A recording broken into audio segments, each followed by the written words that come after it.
Why you choose bad partners? I follow this personal quote that goes by, you know what's the best time to be in a relationship? When you don't want to be in one.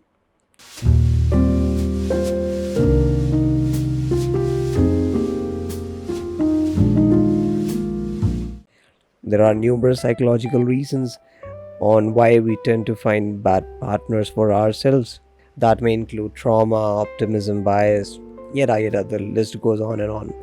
But for this day, I just want to keep things pretty easy, and I've concluded three main aspects that makes us choose bad partners, and these include expectation, social pressure, and lack of self-awareness.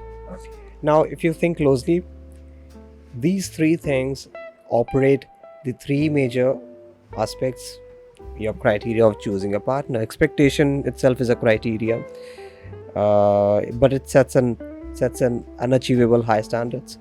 Second goes social pressure. Social pressure is basically tells you about the need and want, that do you want a relationship or do you need a relationship.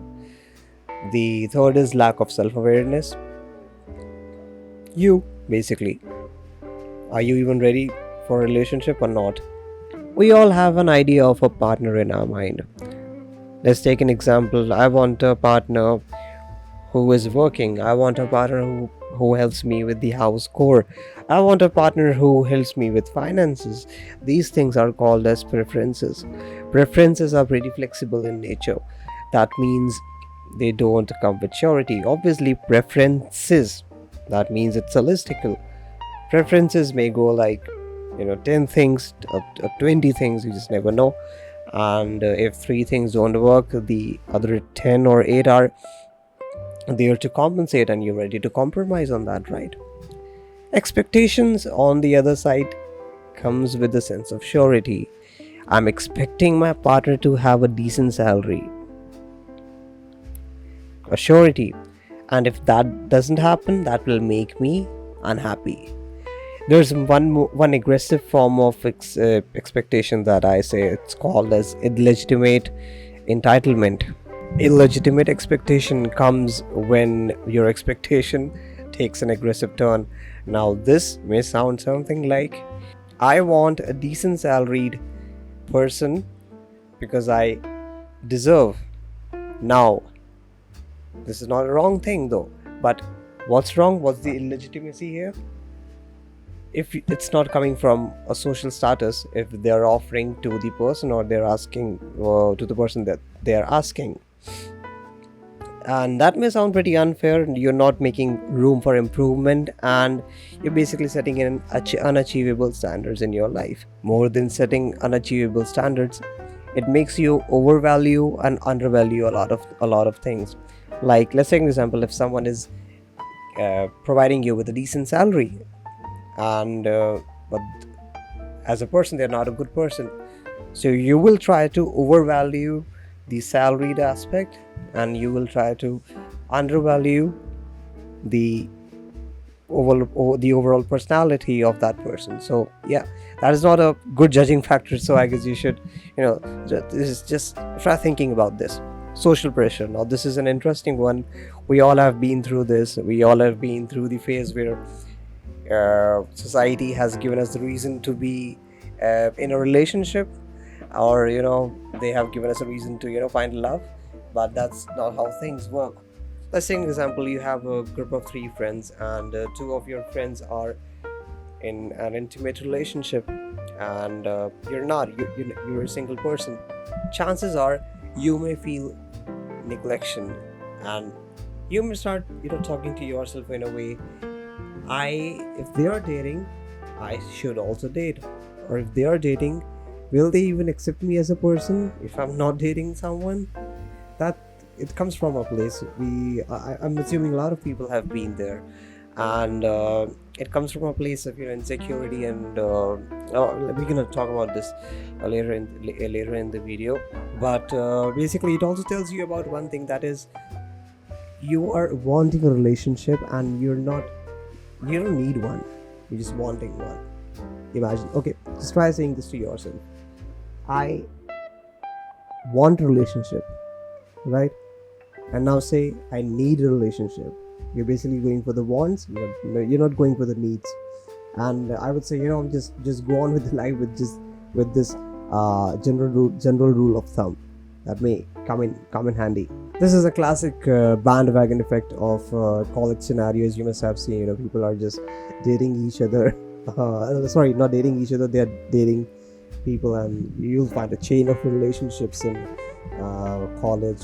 When you grow up, things are same. The concept is same, but marriage and people are just looking around. They're seeing people are getting married, and you just start thinking to yourself, should I also be should I be married by this age, or I don't know.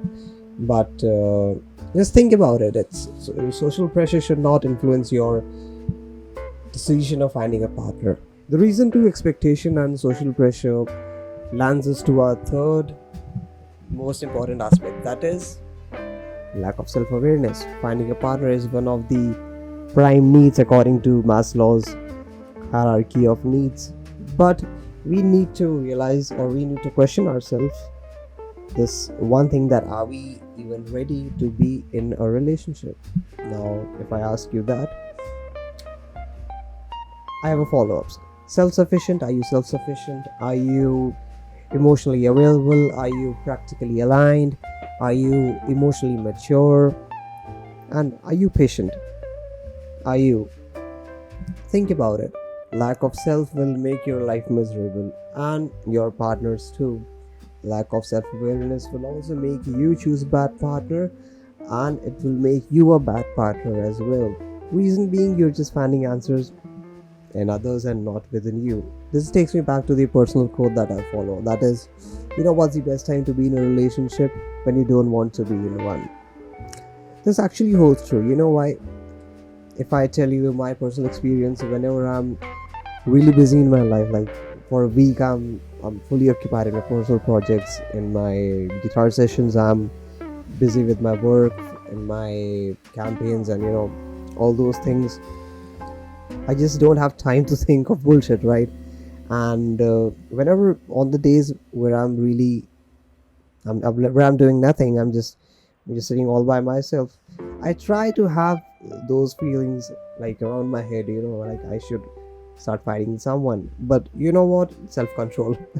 That's what I can tell you. Okay, here's a quick tip. What's the best way to find a partner for yourself?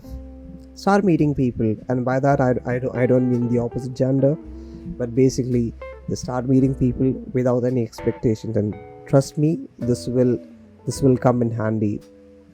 What's the essence of a good relationship? The genuineness and the place of joy it is coming from.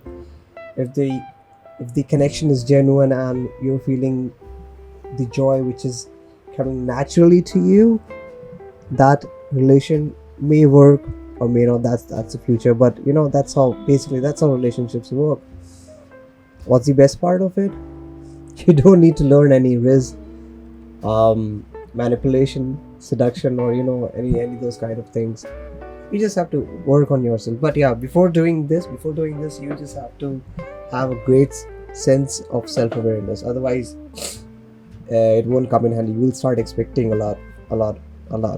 That's the point.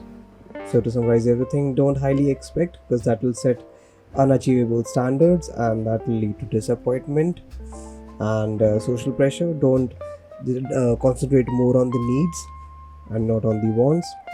And lastly, self-awareness. Just be more self-aware and be more happy. I'm gonna see you around. Bye bye.